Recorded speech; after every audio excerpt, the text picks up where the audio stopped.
सृष्टि बचपन से ही दिखने में सुंदर नहीं थी, लेकिन अमीर बाप की बेटी सृष्टि पर उसकी माँ जान छिड़कती। मेरी बेटी कितनी प्यारी है, भगवान सबको सृष्टि जैसी बेटी दे। सृष्टि धीरे धीरे बड़ी होती है। एक दिन सृष्टि की सहेली कहती है, तू दिखने में कितनी अजीब सी है, लेकिन मैं जानती हूँ हम सब में सबसे अच्छी शादी तो तेरी ही होगी। तेरे पापा अमीर जो है। और बता नहीं सकते यार, दहेज तो हर कोई देता है, ये क्या ज्यादा ले जाएगी अपने पति के लिए? अरे बड़े शहर में कोठी है इसके पापा की। अरे पापा की है ना, कौन सी इसकी है?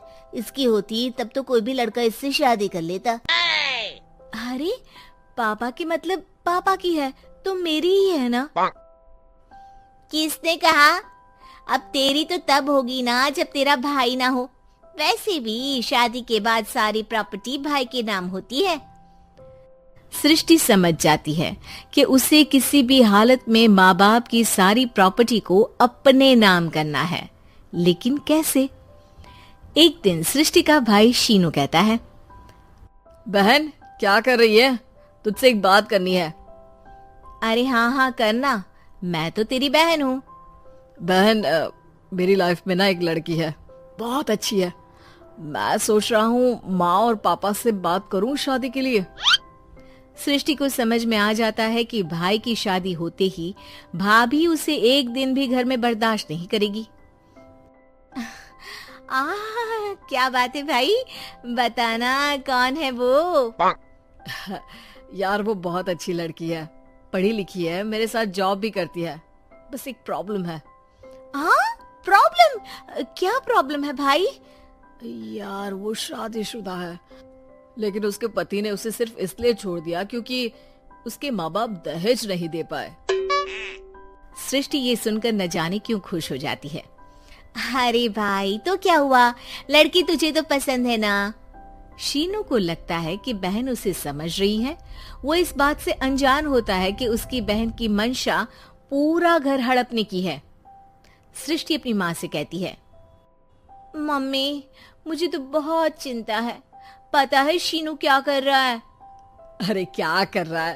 वो तो काम पर जाता है और वापस घर आता है। नहीं ना माँ, वो यही तो नहीं कर रहा, बाकी सब कर रहा है। आपको पता है उससे प्यार है, और वो भी एक शादीशुदा लड़की से। ये क्या हो गया? मैं सोसाइटी में क्या मुंह दिखाऊंगी?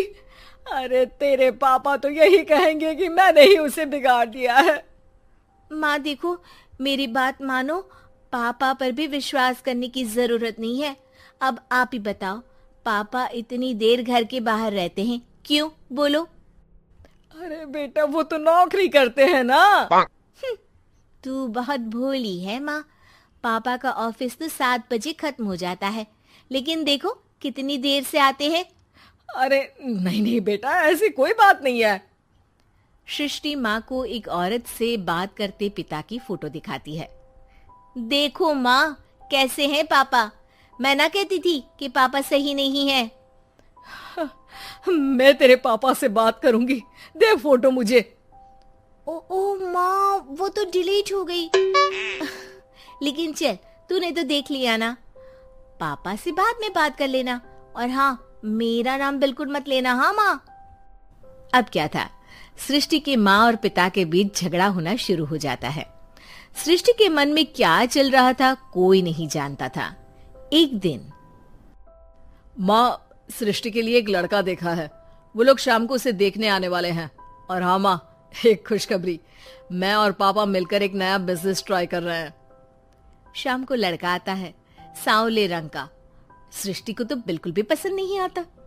लड़की की माँ कहती है, लड़की का चेहरा तो कोई खास नहीं, लेकिन अगर मेरे बेटे को आप लोग सेटल कर दें तो मैं उसकी शादी आपकी बेटी से करवा दूं। सृष्टि को लड़का बिल्कुल पसंद नहीं था। उसे भाई पर गुस्सा आ जाता है। लड़के वालों के जाने के बाद कहती है, माँ देखा शीनू मेरे लिए कैसा लड़का लेकर आया, न दिखाने लायक न सुनने लायक, सेटल भी नहीं, वो भी हम करे। अरे माँ, मैं जानती हूँ ये मेरी शादी किसी भी घर में क्यों करवाना चाहता है। अरे कैसी बात कर रही है बहन, तूने तो देखा ना, लड़के को मैंने ही मना कर दिया तुझसे शादी के लिए। जिसने लड़का बताया था उसने उसकी बहुत तारीफ की थी। बात आई गई हो जाती है, लेकिन सृष्टि का मन शांत नहीं होता। क्या करूं, कुछ समझ में नहीं आ रहा। मेरी शादी हो गई तो ये लोग पूरी प्रॉपर्टी शीनू के नाम कर देंगे, मेरे हाथ तो कुछ लगेगा ही नहीं। तभी सृष्टि को आइडिया आता है। वो किसी वकील को फोन करती है। जी देखिए, अगर आपके मम्मी पापा का तलाक हो जाता है तो आपके पिता की आधी प्रॉपर्टी आपकी माँ के नाम हो जाएगी, फिर उसे वो किसी को भी दे सकती है। सृष्टि अब माँ को बेटे के खिलाफ भरती है। माँ, शीनू पर नजर रखा करो, वो जिस लड़की के प्यार में है ना वो शादीशुदा है। यहाँ आएगी, सारा पैसा, रुपया, जमीन, जायदाद सब हड़प लेगी। पापा का भी हाल तुमसे छुपा नहीं है। ऐसा ना हो कि मैं और आप एक दिन सड़क पर भीख मांगे। हे भगवान, मैं तो जीते जी मर जाऊंगी अगर ऐसा हो गया तो। ऐसा हो गया नहीं माँ, ऐसा ही होगा। अभी समय है, आगे का सोच लो। मैं तो कहती हूँ पापा से आधी प्रॉपर्टी लेकर अलग हो जाओ। पापा की आधी प्रॉपर्टी भी हम लोगों को अगर मिल जाती है ना तो अगले 7 जन्म सफल समझो। बेचारी माँ बेटी के कहने पर पति से तलाक लेकर अलग हो जाती है। सृष्टि अब पैसों से गाड़ी और अपने दूसरे महंगे शौक पूरे करने लगी। उसके दोस्त भी उसके पैसे इस्तेमाल करते। सृष्टि, कल तुम कहाँ थी? मैं सारा दिन घर पर अकेली थी। तो मैं क्या करूं?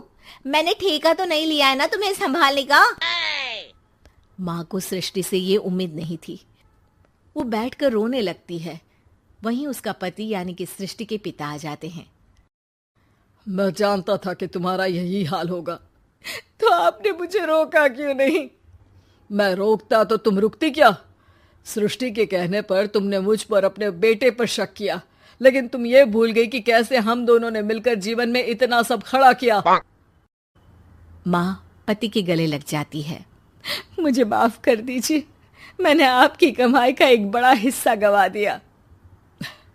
कोई बात नहीं, तुम साथ हो तो मैं ऐसी 7 प्रॉपर्टी खड़ी कर दूंगा। तभी वहां सृष्टि आ जाती है रोते हुए। माँ, मयंक ने मुझे छोड़ दिया। वो बोल रहा था जब तक मेरे पास पैसे थे तब तक ही वो मेरे साथ था। पापा, माँ, मुझे माफ कर दीजिए।